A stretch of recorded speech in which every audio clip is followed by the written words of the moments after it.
జీవము గల దేవుని మాటలు పరిచర్యను ప్రోత్సహించండి. మీ ప్రోత్సాహాన్ని మరిన్ని వీడియోస్ కొరకు మన ఛానల్ని సబ్స్క్రైబ్ చేయడం ద్వారా తెలియపరచండి. లైక్ చేసి షేర్ చేయండి. ఈ సువార్త పనిలో మీరును పాలుభాగస్తులు కండి. నా వందనాలు.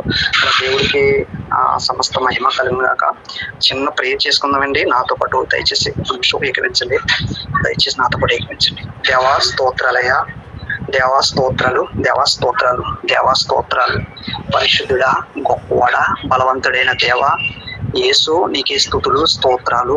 దేవా దేవా సహాయం చేయండి. నా జ్ఞానం ఏమాత్రం పనికి రాకుండా ప్రభువా నీ ఆత్మ సహాయము నాకు అనుగ్రహించు. దేవా సహాయం చేయి. వినగలుగు చెవులు, గ్రహించే మంచి మనస్సు తండ్రి మా అందరికీ మీరే మీరే మీరే అనుగ్రహించండి. ప్రభువా అజ్ఞానులు దేవా ఎన్నో విషయాల్లో తప్పులు పొరపాట్లు చేసి ఉన్నవారమే దేవా, ఏ విషయంలోనే దేవా యథార్థంగా నీతిగా దేవా మేమైతే లేమయ్యా. దేవా నీ కృపను బట్టి నీ దయను బట్టి ప్రభువా మేము ఎలా నడుచుకుంటున్నామయ్యా, నీతిగా నడుచుకుంటున్నాం. ఈ దినం మేము సజీవ లెక్కలో ఉన్నామంటే అది కేవలం నీ కృపే, నీ దయ తప్ప మరి ఏదియో కాదు, మరి ఏదియో కాదయ్యా. మా బలం, మా శక్తి, మా జ్ఞానం ఏ మాత్రము కాదయ్యా. దేవా మమ్మల్ని మాతో నీవు మాట్లాడు. నా నోటికి పోరగా నీవు ఉండు ప్రభువా. నువ్వు మాట్లాడవు, ఏ మాటలైతే మాట్లాడావో ఆ మాటలు చెప్పి నేను ముగించడానికి నీ సహాయము నాకు అనుగ్రహించు. నీ సహాయము నాకు అనుగ్రహించు. నీవే నాకు తోడుగా ఉండి తండ్రి, నీవే నాకు తోడుగా ఉండి నడిపించమని, నీ ఆత్మ సహాయం నాకు పూర్తిగా అనుగ్రహించమని ప్రార్థనంతా నీ పాదాలకు అప్పగిస్తున్నాను తండ్రి. ఆమేన్, ఆమేన్. అందరికీ కూడా ప్రత్యేకమైన వందనాలు. 1 పేతురు 4వ అధ్యాయము అక్కడ 16వ వచనంలో ఒక మాట చూద్దాం. ఎవడైనాను నేను క్రైస్తవుడైనందుకు బాధ అనుభవించిన ఎడల అతడు సిగ్గుపడక ఆ పేరును బట్టి దేవుణ్ణి మహిమపరచవలెను. ఇక్కడ మనకి 2 మాటలు మనకి కనిపిస్తున్నాయండి. ఏంటండి, మనం అంతా కూడా క్రైస్తవులు అనగా క్రీస్తుని ఆరాధించేవారము. రెండోదిగా క్రీస్తు అడుగుజాడల్లో నడిచేవారిని క్రైస్తవులని కూడా అనొచ్చు అనమాట. అయితే క్రీస్తుని నమ్ముకున్న తర్వాత సిగ్గుపడకు, ఆ పేరును బట్టి సంతోషించు అని ఎందుకు అంటున్నాడో అంటే, దీనికి ముందు ప్రభు అంటే ఏదైనా ఒక మాదిరి ఉంటేనే కదా. అయితే మనం ఎవరిని చూసి నడుస్తున్నాం అంటే దేవుని చూసే, ప్రభుని చూసే కదా. మనం బైబిల్ చదువుతున్నాం. బైబిల్లో ఇన్ని వచనాలు, ఇన్ని ఆధారాలుగా మనకు రాసిన ప్రభు ఇలా నడమన్నాడు, ఇన్ని ఆజ్ఞలు ఇచ్చాడు, ఇటు రీతిగా నడిస్తే మనకు పరలోకం ఇస్తాడు అనే ఒక భరోసా నీకు నాకు ఉంది. కాబట్టి నేను చర్చిలో 3 గంటల సేపు 4 గంటల సేపు సమయం కేటాయించి ఓర్పుగా కూర్చోగలుగుతున్నాం. ఆయన మాటలో మనం వినగలుగుతున్నాం. ఎందుకంటే మన ముందు ఒక ఆయన ఉన్నాడు. ఆయన బాధలు పడలేదా?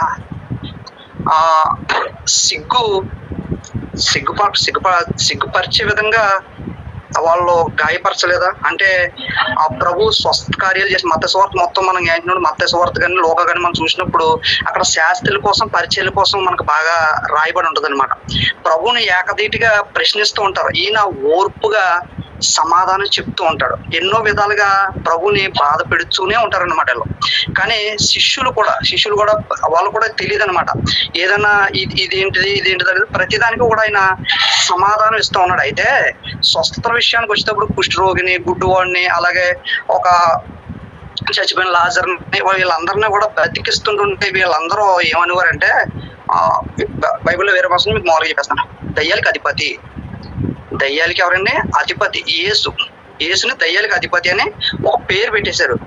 అయితే నేను అనేది ఏంటంటే, దయ్యాలకి అధిపతి అలాగే ఆ పేరుని బట్టి యేసు ప్రభు సిగ్గుపడలేదు. అక్కడ దయ్యాలకి అధిపతి అన్నాడు, నాకు సిగ్గుపడలేదు. సంతోషంగానే వాళ్ళందరి మీద ఉన్న ప్రేమతో ఆ పరిచర్యని కంటిన్యూ చేసి ఆయన తుత వరకు నడిపించాడు. నడిపించిన తర్వాత శిష్యులు వాళ్ళు కూడా ఆ పేరుని బట్టి సిగ్గుపడలేదు. ఎందుకంటే దయ్యానికి అధిపతి అన్న యేసుని, అలాగే ఆ దయ్యాన్ని ఎవరైతే అనుసరిస్తారో వాళ్ళు కూడా దయ్యం పిల్లలు అవుతారు.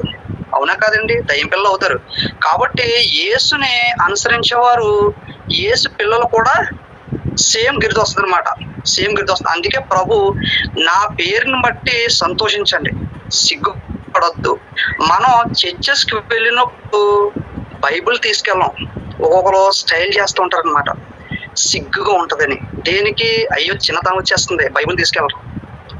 ఇంకొకరు బంగారం పెట్టుకున్నారని, బంగారం ఈ వాళ్ళు పెట్టుకోలేదు వీళ్ళు పెట్టుకున్నారని అన్నారు అనుకో, అయ్యో బంగారం ఎందుకు పెట్టుకోలేదు, ప్రభు బంగారం తీసేమన్నాడా? ఎందుకంటే సిగ్గు వచ్చేస్తుంది అక్కడ. దేన్ని బట్టి? ప్రభు నామాన్ని బట్టి వాళ్ళు సంతోషించట్లేదు, మనుషుల మాటలను బట్టి వాళ్ళు సంతోషిస్తున్నారు. ఎందుకంటే ప్రభు నామాన్ని బట్టి సంతోషించే వ్యక్తి ఎలా ఉంటాడో తెలుసా? నాకు బంగారం తీసేసిన నా ప్రభు నాతో ఉన్నాడు, నా ప్రభు నాతో ఉన్నాడు. నన్ను ఎవరన్నా ఫంక్షన్లో పిలకపోయాడు అనుకో, సంతోషించాలి, నా ప్రభు నాతో ఉన్నాడు. ఎందుకంటే ప్రభు నమ్ముకున్న వ్యక్తికి బాధలే ఉంటాయి, కష్టాలే ఉంటాయి, ఇబ్బందులే ఉంటాయి. మన లోకంలో మనం పరిశీలన చేస్తున్నప్పుడు కొంతమంది ఇలా అంటారు, క్రైస్తవులు కొంతమంది ఇలా అంటారు అనమాట. ఏమనంటే, దేవుని నమ్ముకున్నా కదా, నీకు కష్టాలు ఏంట్రా, నీకు ఇబ్బందులు ఏంట్రా? విషయం ఏంటంటే ప్రభు నమ్ముకున్న వ్యక్తికే కష్టాలు ఉంటాయి, ప్రభు నమ్ముకున్న వ్యక్తికే ఇబ్బందులు ఉంటాయి. ఎందుకంటే మనం వెళ్ళే బాట ముళ్ళ బాట లాంటిది అనమాట. మనం వెళ్ళే బాట ఏంటంటే ముళ్ళ బాట వంటిది. అంటే సిగ్గుకరంగానే ఉంటది. ఎవరికన్నా సువార్త, ఒక బైబిల్, ఒక కడపత్రిక ఇవ్వాలంటే మనకు సిగ్గు. దాన్ని బట్టి మనం సంతోషించాం. ఒకరికి సువార్త చెప్తే వాళ్ళు ఏమంటారేమో సిగ్గు. మనం సంతోషించమన్నమాట. అంటే దేన్ని ఎక్కువగా చూస్తున్నాం అంటే లోకాన్ని ఎక్కువగా మనం చూస్తాం, లోకాన్ని ఎక్కువగా మనం ఫాలో అవుతూ ఉంటాం అనమాట. నా ప్రియ సహోదరి సహోదరులారా, నీవు యేసుని అనుసరించే వ్యక్తి అనుకోండి, నీవు నేను యేసు ఎలాగైతే నడిచాడో, ఏ మార్గం కుంటా అయితే వెళ్ళాడో, నీవు నేను కూడా అదే మార్గం కుంటా వెళ్తాం. ఎందుకంటే యేసుకు పేరుంది, దయ్యాలకు అధిపతి అని. దయ్యాలకు అధిపతి అని ఒక పేరుంది. ఎవరిచ్చారు అది?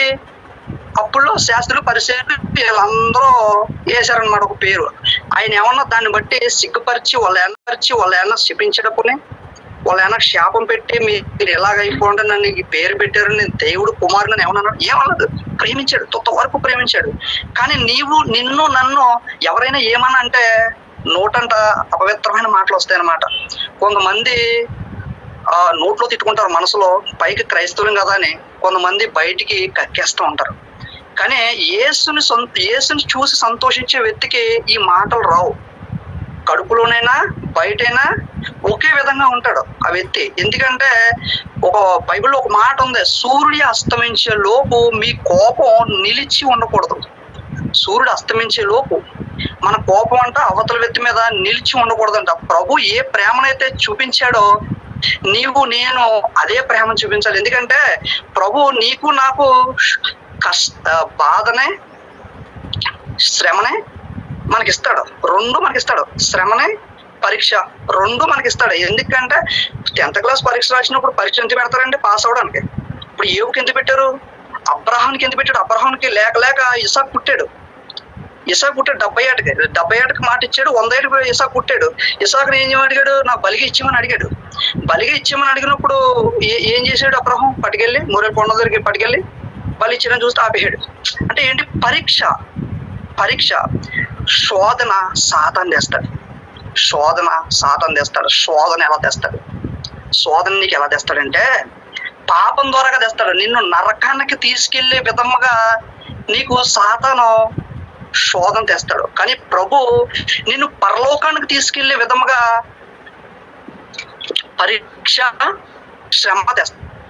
శ్రమ పరీక్ష ఇలా తెస్తాడు. సాతాను ఎలా తెస్తాడంటే ఒక స్త్రీ ద్వారాగా కావచ్చు, లేదా ఒక పేరు, డబ్బు, పలుకుబడి ద్వారాగా కావచ్చు. మనకి ఇట్టి రీతిగా ఆడు తెస్తాడు. కొంతమంది ఏం చేస్తారంటే కొంచెం డబ్బులు ఉన్న వాళ్ళు ఉన్నారు అనుకోండి, పేరు కోసం చూస్తారు. లేనోడు డబ్బుల కోసం చూస్తూ ఉంటాడు. కొంచెం యవనస్తుడు స్త్రీ కోసం చూస్తాడు. ఇవన్నీ లోకంలో ఉన్నప్పుడు ఓకే సహజం, ఇంకా లోకస్తుల్లో ఉన్నప్పుడు లోకం అదే చెప్తుంది కాబట్టి దాని ప్రకారంగా వెళ్ళిపోతున్నారు. అయితే ఇప్పుడు దరిద్రం ఏంటంటే క్రైస్తవం కూడా అదే తగలబడింది. క్రైస్తవుల్లో కూడా యవ్వనస్తులు బంగారం పెట్టుకుని ఇష్టానుసారంగా ఇక్కడ నేను చూస్తా ఉన్నాను. ఇక్కడ హెయిర్ స్టైల్, కటింగ్స్ ఏంటి, దేన్ని బట్టి వాళ్ళు సంతోషిస్తున్నారంటే సాతానేసే ఎర్రకే లోపడుతున్నారు తప్ప దేవుడిచ్చే నిత్య జీవానికి నిత్య రాజ్యానికి ఎవరో ఇష్టపడట్లేదు. ఎందుకంటే వాళ్ళందరికీ సిగ్గు. దేన్ని బట్టి? దేవుడి నామాన్ని బట్టి. దేవుడి నామాన్ని బట్టి వాళ్ళకి సిగ్గు. ఎందుకంటే ఆయన నామాన్ని మహిమపరిస్తే మనం సిగ్గుపరిచిపోతాం, ఆయన నామాన్ని మనం గణపరిస్తే మనం సిగ్గుపరిచిపోతాం. ఎవరి నామాన్ని మనం గణపరచడానికి భూమికి ఆయన పంపాడు, ఆయన నామాన్ని గణపరచడానికి మనల్ని పంపాడు. అందుకే మీరు సిగ్గుపడకండి.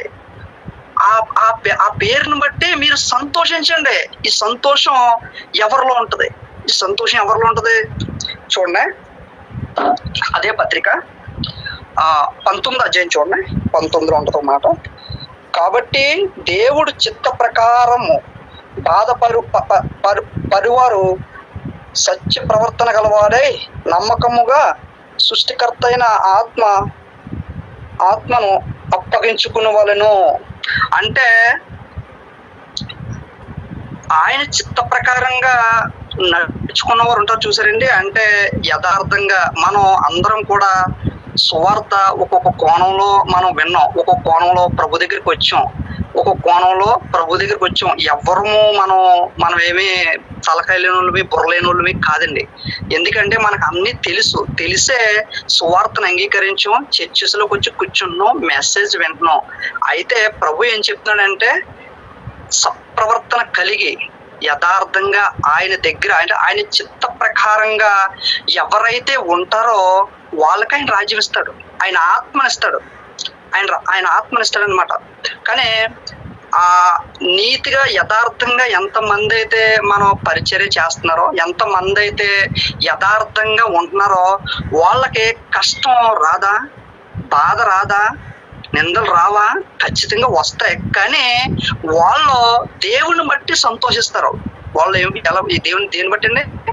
దేవుని బట్టి సంతోషిస్తారు. సత్ప్రవర్తన గల తన సృష్టికర్త దేవుడు అని తెలిసి, తన సృష్టికర్త నా దేవుడు జీవం కలిగిన వాడు, నా దేవుడి యందు నేను సంతోషిస్తాను. నన్ను ఎంతమంది నిందించినా, ఎంతమంది నన్ను సిగ్గుపరిచినా నేను దేవుని యందే నేను ఆనందిస్తానని పూర్తి నమ్మకం ప్రభు మీద ఆనుకున్న వ్యక్తి ఎలాంటి వాళ్ళకి నష్టం జరిగినా, ఎలాంటి కీడు జరిగినా, ఎవరు అవమానించినా, ఎవరు తిట్టినా ఆ పేరును బట్టి వాళ్ళు సంతోషిస్తారు. ఎందుకంటే నా బలం పరలోకమందు అధికమై ఉంది, ఉందని ప్రభు మాట్లాడుతున్నాడు. మీకు చిన్న విషయం చెప్తానే, నాకు మ్యారేజ్ జరిగిందండి. నాకు మ్యారేజ్ ఎలాగ జరిగింది తెలుసు మీకు? 2 years అంటే దేవుడి చిత్తం నాకు చూపించి 2 years అయింది, అంటే 2 సంవత్సరాలు అయింది ఒకరు. అయితే 2 years నేను వెయిట్ చేశాను.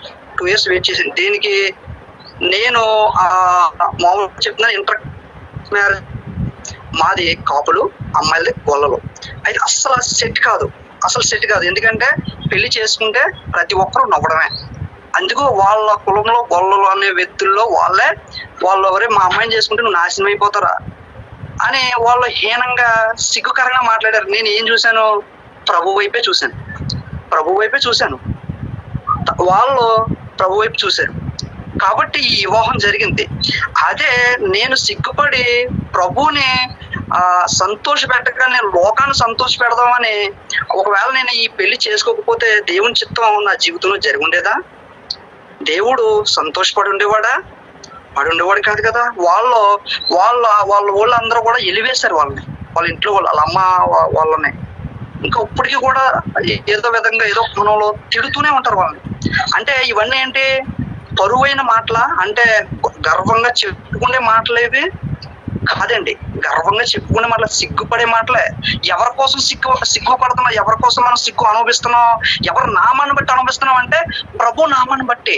నన్ను దూషిస్తున్నారో, నేను దూషిస్తే ఏం ఉపయోగం? నాకేమీ రాదు. నేను మౌనంగా ఉండిన ఎడలే నా యొక్క ఫలం ఫలిస్తుంది అనమాట. ఫలిస్తుంది. వాళ్ళని మనం విమర్శించాం అనుకోండి, ఏమీ ఉపయోగం ఉండదు. ఎందుకంటే ఆయన నిమిత్తం నేను నిందలు పడ్డాను, ఆయన నిమిత్తం నేను బాధలు పడ్డాను. కాబట్టి వాళ్ళ సంగతి ఆయన చూసుకుంటాడు, నేనేం మాట్లాడను. అలాగే చాలా మంది ఇంటర్ కాస్ట్ మ్యారేజ్ చేసుకున్న వాళ్ళు ఉన్నారు, పేర్లు చెప్పలేను కానీ ఇక్కడ ఉన్న సంస్థ అన్న కావచ్చు, చాలా మంది ఉన్నారు. వీళ్ళందరూ దేనికోసం చేసుకుంటారంటే ప్రభువుని సంతోష పెడతాం, ఆయన చిత్తం. వాళ్ళ ఇంట్లో వస్తాయి, వీళ్ళ ఇంట్లో వస్తాయి, అన్నీ వస్తాయి ఇబ్బందులు. కానీ సిగ్గుపరచబడే మాటలు ఎన్నో మనకి వినబడుతూ ఉంటాయి. ఎవరిని బట్టి మనం సంతోషించాలంటే ప్రభువుని బట్టి సంతోషించాలండి. ప్రభువుని బట్టి మనం సంతోషించినప్పుడే మన ఫలం పరలోకమందు అధికంగా ఉంటుంది అన్నమాట. దేనికోసం ఈ భూమి మీద మనం ప్రయాసపడుతున్నాం అంటే ఆయన రాజ్యం కోసం. ఇప్పుడు నీవు నేను కూడుకున్న దేనికి మనం అందరం బలపరచబడాలి, ఆయన ఆత్మతో నింపబడాలి. ఒకవేళ ఆయన వస్తే మనం చనిపోతే ఈ దినమున ఆయన రాజ్యానికి వెళ్ళాలని ఒక నిశ్చయతతో మనం అందరం కూడా కూడుకుని మనం స్తుతించుకుంటున్నాం. ఎందుకు? లేకపోతే మామూలు లోకస్తుల్లాగా ఎక్కడికో సినిమాకి ఎండలో మంచి కాస్తున్నాయి, ఏసీ థియేటర్లో సినిమాలు చూడొచ్చు కదా, లేదు కదా. ప్రభుత్వం ఎందుకు గడుపుతున్నాం? మన సినిమాలు చూడకూడదు, సీరియల్ చూడకూడదు, బంగారం పెట్టుకోకూడదు, అపవిత్రమైన మాటలు మాట్లాడకూడదు, అపవిత్రమైన చూపులు చూడకూడదు, వెళ్ళకూడదు. ఇవన్నీ ఆజ్ఞలన్నీ మనకి ఎందుకు జారీ చేశాడంటే మనం పరిశుద్ధంగా ఉండాలి. ఎందుకంటే మనం నమ్ముతున్న వ్యక్తి పరిశుద్ధుడు. ఎవరండి? మనం నమ్ముతున్న వ్యక్తి పరిశుద్ధుడు. పరిశుద్ధుడి దగ్గరికి పరిశుద్ధంగానే ఉండాలి. అపవిత్రుల దగ్గరికి అపవిత్రులాగా వెళ్తాం. అంటే ఒక ఇద్దరు ఫ్రెండ్స్ ఉన్నారు అనుకోండి, ఒక తాగుబోతున్నాడు అనుకోండి, ఒక తాగుబోతు ఒక ఇంటికి వచ్చాడు అనుకోండి, ఏం చేస్తారు? ఈ వ్యక్తి కూడా తాగుతాడు కాబట్టి ఆ వ్యక్తి వస్తాడు, తీసుకుని వెళ్తాడు, ఇద్దరు కలిసి తాగుతాడు. కానీ మన దేవుడు ఎవరండి? పరిశుద్ధుడు. మరి నీవు నేను ఎలా ఉండాలి? పరిశుద్ధులా ఉండాలి. మచ్చ డోగు లేకుండా ఉన్నప్పుడే మనం ఆయన రాజ్యాన్ని మనం స్వతంత్రించుకోగలుగుతాం. హల్లెలూయా. కాబట్టి నా సహోదరి సహోదరులారా, నీకున్న పేరుని బట్టి నువ్వు సిగ్గుపడకు, నీకున్న పేరుని బట్టి నువ్వు సిగ్గుపడకు, నువ్వు గర్వపడు. దేన్ని బట్టి? నీ ప్రభువునందు నువ్వు అతిశయించు తప్ప అయ్యో నన్ను ఇలాగంటున్నారో నన్ను అలాగంటున్నారో అని ఎప్పుడు సిగ్గుపడకో. ఎప్పుడు. ఎందుకంటే నీ ఫలం అధికమవుతుంది పైన. నీకు తెలీదు. నీ దినములు ఎన్నో నీకు తెలీదు. కానీ నిన్ను సృష్టించిన, నిన్ను పుట్టించిన నీ సృష్టికర్తకు తెలుసు. కాబట్టి నా సహోదరి సహోదరులారా, జాగ్రత్త కలిగి మనం ఉన్నప్పుడే ఆయన రాజ్యాన్ని మనం స్వతంత్రించుకుంటాం. అలాగే మార్కు సువార్త 8వ అధ్యాయం 17వ వచనం అనే ఒకసారి చదవా.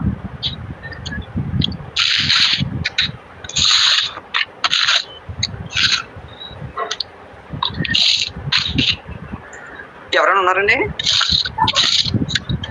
8:17 మార్క్ కదండి, రోమా అండి, సారీ, రోమ.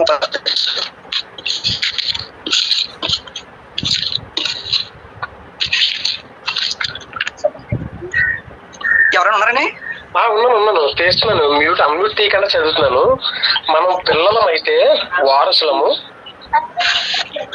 అనగా దేవుని వారసులము, క్రీస్తుతో కూడా మహిమ పొందుటకు ఆయనతో శ్రమ పడిన ఎడల క్రీస్తు తోడు వారసులము. చాలు. ఇక్కడ ఏమనుందండి? ఎవరి పిల్లలు అంటే మనం దేవుడి పిల్లలమండి. అంటే ఎవరితో మనం శ్రమ పడాలి? క్రీస్తుతో శ్రమ పడాలి. క్రీస్తు ఆల్రెడీ శ్రమ పడ్డాడు. శ్రమ పడి ఆయన జయించి వెళ్ళిపోయాడు. చక్కగా ఎక్కడి నుంచి అయితే వచ్చాడో అక్కడికే మళ్ళీ ఆయన వెళ్ళిపోయాడు. అయితే ఆయన పిల్లలుగా నీవు నేను కూడా శ్రమ పడినప్పుడు ఆయన ఎలాగైతే ఎక్కడికైతే వెళ్ళాడో అదే చోటుకి నిన్ను తీసుకెళ్ళడానికి సిద్ధంగా ఉన్నాడండి. ఎందుకంటే ఆ మాట నేనేమి నోటితో చెప్పట్లేదు కదా, మీకు లేఖనం నుంచి చూపిస్తున్నాను. ఆయన పిల్లలు మనం. ఎవరి పిల్లలండి? ఆయన వారసులు. అంటే ఎవరండి? మన దేవుడు ఎవరో ఒక ఉదాహరణ చెప్పుకుందాం. ఆయన ధనవంతుడు, మనం కూడా ధనవంతులమే. మనం ధనవంతులం కదా, భూమి అంతా అయిందే, సృష్టి అంతా ఉందే, ఆయన పిల్లలు మనం కూడా ధనవంతులమే. హల్లెలూయా. అంత గొప్ప ధనవంతుణ్ణి నీవు నేను కలిగి ఉన్నప్పుడు నువ్వు ఎలా సిగ్గుపడుతున్నావమ్మా? దేన్ని బట్టి నువ్వు సిగ్గుపడుతున్నావు? ఎవరి నామాన్ని నువ్వు మహిమపరుస్తున్నావమ్మా? ఎవరి నామాన్ని నువ్వు కనపరుస్తున్నావు? లోకంలో ఉన్న వాళ్ళనా, లేకపోతే లోక విరోధన నువ్వు కనపరుస్తున్నావా? లేకపోతే లోక సంబంధులను కనపరచబడుతున్నావా? నువ్వు ఎవరిని కనపరుస్తున్నావు? నీ ప్రభుని నీవు కనపరచాలి. నీ దేవుణ్ణి నువ్వు కనపరిచినప్పుడు నీ బలం అధికమవుతుంది. నీ బలం అధికమవుతుంది. నువ్వు క్రైస్తవుడు అయినందుకు ఏ విషయంలోని కూడా సిగ్గుపడన అవసరం లేదు. ఎందుకంటే ఆ ధన్యత నీకు నాకు ఇచ్చాడు. ఎందుకంటే ఒక మాట ఉంటది, పిలువబడ్డవారంట అనేకుల మంది అంట.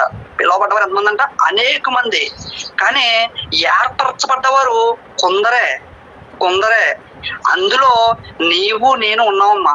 అది గొప్ప ధన్యత. ఎందుకంటే నీకంటే నాకంటే గొప్ప ధనవంతులు ఉన్నారు, బహు జ్ఞానం గలవారు ఉన్నారు.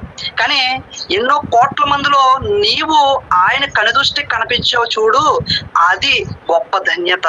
జీవముగా దేవుడు నీకు ప్రత్యక్షపరుచుకున్నాడు చూడు, అది ధన్యత. నీవు నేను ఎంత గొప్పవాళ్ళు అమ్మా. జీవము గల దేవుడు మనల్ని ఏర్పరచుకున్నాడు. జీవము గల దేవుణ్ణి మనం ఆరాధిస్తున్నాం. లోకస్తులో లోకంలో తిరగట్లేదు. ఒక దేవుణ్ణి మనం పూజించట్లేదు. జీవము గల దేవుణ్ణి నీవు నేను స్తుతిస్తున్నాం. హల్లెలూయా. జీవము గల దేవుణ్ణి నీవు నేను స్తుతిస్తున్నప్పుడు మనం ఎంత ధన్యులమండి, ఎంత గొప్ప యోగ్యత అండి మనకి. అసలు మనం ఏ పాటి వారమండి? ఎలాంటి వాళ్ళు ఎంచుకున్నాడు అన్నమాట. అసలు ఆయన ఎలాంటి వాళ్ళు ఎంచుకుంటాడు? రోగులకి వైద్యుడు అవసరం, మనుషులకి వైద్యుడు అవసరమా? మనం ఎవరమండి?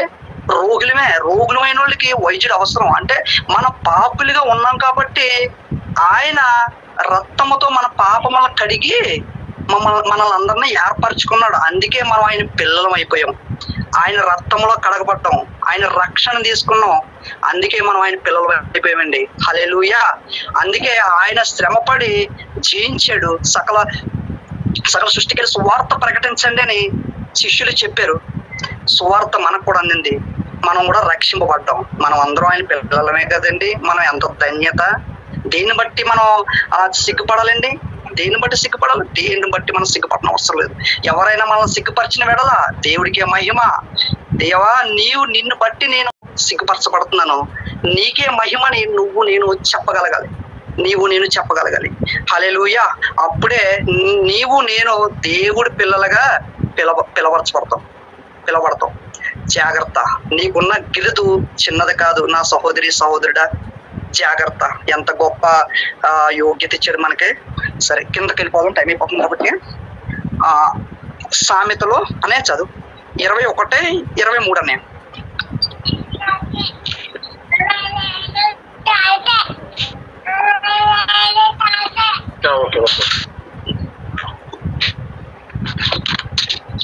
సామెతలు 21:23.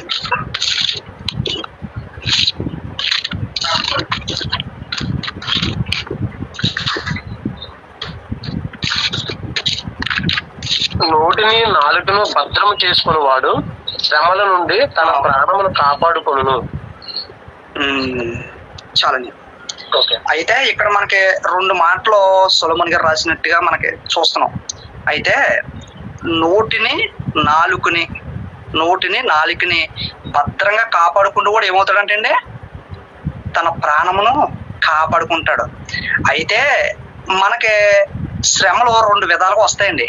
2 విధాలుగా వస్తాయి. మీకు చిన్నగా చెప్పి నేను ముగించేస్తాను, టైం అయిపోతుంది కాబట్టి చిన్నగా చెప్పి ముగించేస్తాను. 2 విధాలుగా వస్తాయండి. ఒకటే, దేవుడి చిత్త ప్రకారంగా ప్రభువు నమ్ముకున్న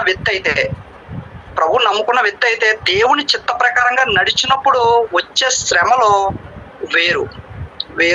ప్రభు నమ్ముకుంటా కూడా తన నాలుకని తన నోటిని అదుపు చేసుకోకుండా అవతల వ్యక్తి మీద నోరిచ్చి పడిపోయి శ్రమలు తెచ్చుకుంటాం చూసావా, ఇది 2వ వ్యక్తి రకం. మొదటి వ్యక్తి రకం, దేవుణ్ణి బట్టి మనం శ్రమ పడ్డాం అనుకోండి దేవుడికే మహిమది. అయితే 2వ రకం ఎలా ఉంటదంటే, ఒకవేళ దేవుని నిమిత్తం మనం ప్రాణం పోగొట్టుకున్నాం అనుకోండి, మన ప్రాణం ఎక్కడికి వెళ్తుందండి? మన ఆత్మ ఆయన దగ్గరికి వెళ్ళిపోతాయి. ఒకటే. 2వ రకం, ఒకవేళ మన నోరు, మన నాలిక మన ఆధీనంలో లేకుండా నోరు ఇరుసుకుని పడిపోతే ఏమవుతుంది? పక్కన వాళ్ళ మీద మనం చాడీలు చెప్పి ఇష్టాసారంగా బూతులు తిట్టి ఇష్టాసారంగా మాట్లాడితే అవతల వాళ్ళు ఏమంటారు? అమ్మా, నువ్వు క్రైస్తవురాలు కదా, నీ నోరేంటి అలాగా అంతలా మాట్లాడుతుంది? నువ్వు దేవుని నమ్ముకున్న దానివేనా, లేదా నువ్వు దేవుని నమ్ముకున్నవాడివేనా? ఎప్పుడైనా మనకు తగిలే ఉంటాయి ఈ విషయాలు, మనం అనుభవించి ఉంటాం నాకు తెలిసి. కాబట్టి మన నోటిని, మన నాలుకని మ్యాక్సిమం మనం మనం మన ఆధీనంలో పెట్టుకోవాలి. ఎంత మాట్లాడాలో అంతే మాట్లాడాలి.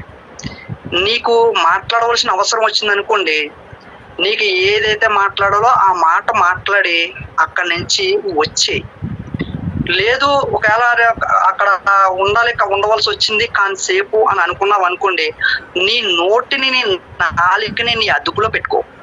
ఎందుకంటే అదే నిన్ను నరకానికి తీసుకెళ్తుంది. అదే లేఖనం చెప్తుంది, అదే నరకానికి తీసుకెళ్తుంది. నీ శరీరానికి నీ యొక్క ఆత్మకు కూడా తీరన నష్టం తెస్తుంది అనమాట. నా సహోదరి సహోదరుడా, ఇప్పుడు నోరేసి పడిపోయే వాళ్ళు ఎక్కువ ఉన్నారు.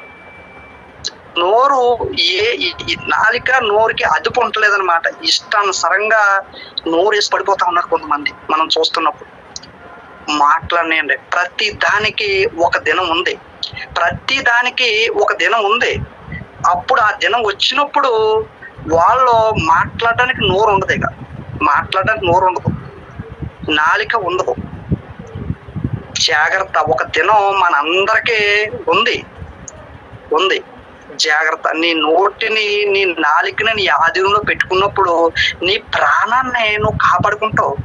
ప్రభు ఎన్ని దినములు ఈ భూమి మీద నీకు ఆయుష్నైతే ఇచ్చాడో అన్ని దినములు నువ్వు బ్రతుకుతావు నిశ్చయంగా. లేదు నా నాలిక నా నోరు నా ఆధీనంలో ఉండలేదు అనుకోండి, ఎవడో ఒకడు వేస్తాడనమాట. ఎవడో ఒకడు వేస్తాడు, మధ్యలో వెళ్ళిపోతాయి. వెళ్ళిపోయిన వ్యక్తి ఏమన్నా దేవుని దగ్గరికి వెళ్తామంటే నిత్య నరకానికి వెళ్తాం. ఇది కూడా మనం గమనించుకోవాలి. ఇవన్నీ లేఖనంలో రాయబడి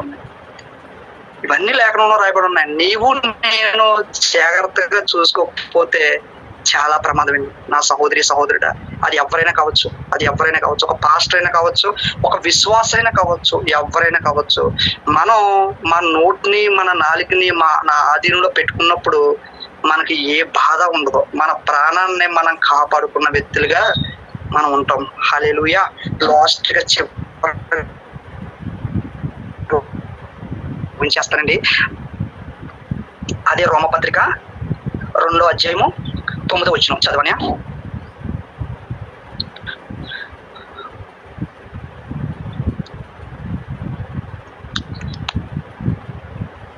రోమపత్రిక 2:9.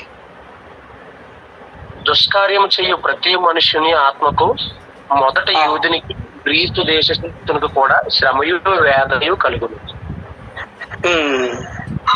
సత్క్రియ చేయొచ్చు ప్రతివాని మొదట యూదునికి గ్రీసు దేశస్థుని కూడా.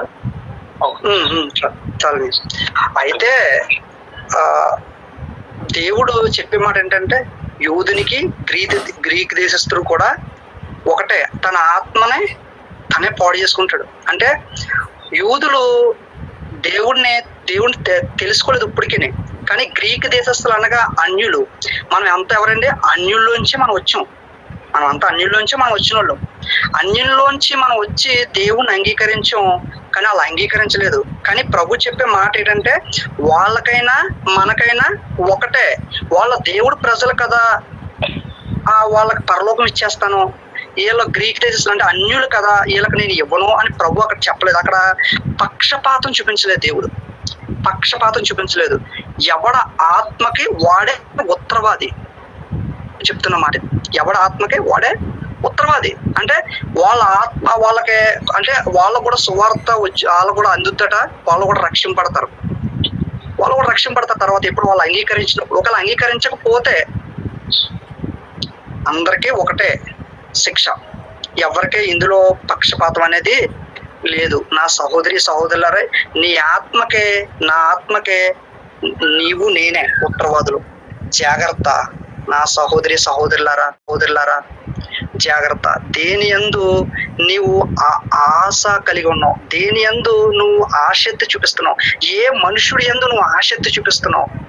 సహోదరి సహోదరుల పరిచర్య చేస్తున్నావా? నీ పరిచర్యలో నువ్వు నమ్మకంగా వెళ్ళు, నీ ఫలం అధికమవుతుంది. ఎదుటి వారి కోసం నువ్వు ప్రార్థన చేసే వ్యక్తివా? ప్రార్థన చేయి, నీ ఫలం అధికమవుతుంది. అక్రమములు చేసేవారు మన ఆత్మ పాతాళానికి వెళ్ళిపోతుంది. జాగ్రత్త. నేను క్రైస్తవుణ్ణి, నన్ను ఎవరో చూడట్లేదు, నన్ను ఎవరో గ్రహించట్లేదు అని నీ ఇష్టానుసారంగా ఉంటే నీ ఆత్మకు నువ్వే ఉత్తరవాదివి. అక్కడ యూదులకి గ్రీక్ దేశస్తులకి వేరువేరుగా చెప్పట్లేదు ఆయన, ఒకటే. అందరికీ నీ ఆత్మకు నీవే ఉత్తరవాదివి, నా ఆత్మకు నేనే ఉత్తరవాదిని. జాగ్రత్త నా సహోదరి సహోదరులారా, జాగ్రత్త ఏ విధంగా ఉంటున్నామో. అదే పేతురు రాసిన పత్రిక, సిగ్గు ఏ విషయంలో నువ్వు పడుతున్నావు, బాధ ప్రభువుని బట్టి నువ్వు బాధపడుతున్నావా, లేదా మనుషుని బట్టి బాధపడుతున్నావా, దేన్ని బట్టి నువ్వు బాధపడుతున్నావా అనేది నీకు నువ్వు పరిశీలించుకోవాలి. దేని నిమిత్తం నువ్వు సంతోషిస్తున్నావు? ప్రభు నిమిత్తం నువ్వు సంతోషించి నీకు వచ్చిన సిగ్గుకరమైన మాటల్ని ప్రభువు బట్టి సంతోషించిన ఎడల నీవు నిత్యరాజ్యాన్ని పొందుకుంటావు. లేదు నాకు అది వద్దు, నేను లోకంలో నడుచుకుంటా నరకాన్ని కూడా మనమే పొందుకుంటాం. అంటే ప్రతీది కూడా మన చేతిలోనే ఉంది, ప్రతిదీ మన చేతిలోనే ఉంది. మనం ఎంత ప్రయాసపడతామో అంత ఖచ్చితంగా దాని తగ్గ ప్రతిఫలము తీసుకుంటావు. ఎందుకంటే ఏ మనుషుడు ఏమి ఎత్తుతాడో అదే పంట కోస్తాడు. టమాటా పంట వేసి వరిసేని పంట కోద్దామంటే అవుతుందా? అవ్వదు కదా. టమాటా పంట వేసినప్పుడు టమాటా పంట కోస్తాం, వరిసేని పంట వేసినప్పుడు వరిసేని పంట కోస్తాం, మరో పంట కొయ్యం కదా. మనం వేసింది ఒక పొలం ఉందండి, ఆ పొలంలో విత్తనం వేస్తాం, ఆ విత్తనం మొలకొస్తుందా రాదండి? వస్తుంది. మనం చేసే పాపం కూడా పక్కన ఉంటది. కానీ ప్రభు నా వద్దకు వచ్చి నన్ను క్షమాపణ అడిగిన ఎడల నేను క్షమించడానికి సిద్ధ మనసు గల వాడిని అని రాయబడి ఉంది. కానీ నీవు నేను ఆయన వద్దకు వెళ్ళం, ఆయన క్షమించమని అడగం. ఎందుకంటే మనకు సమయం ఉండదు, టైం ఉండదు. కాబట్టి సహోదరులారా, మనకు వచ్చే నిందలు అవమానాలలో ఆ సిగ్గుకరమైన మాటలను బట్టి మనం అవమానించబట్టి ఆయన పనిని నిర్లక్ష్యం చేయవద్దు. ఆయన పనిని మనం సంతోషంగా చేద్దాం. దేవుడు ఏ పని అయితే అప్పగించాడో ఆ పనిని నిర్దయంతంగా సంతోషకరంగా మనకు ముందుకు నడిపించినప్పుడు ఖచ్చితంగా ఒక దినమున మన ఫలం ఖచ్చితంగా అధికమవుతుంది. ఎందు మనం సంతోషించాలి, మనం సంతోషించాలి. క్రైస్తవుడు దేని ఎందు ఆనందించాలి? ప్రభు ఆనందించాలి. దేవుడు మనందరికీ అట్టి కృప మనకు అనుగ్రహించును గాక. ఆమేన్.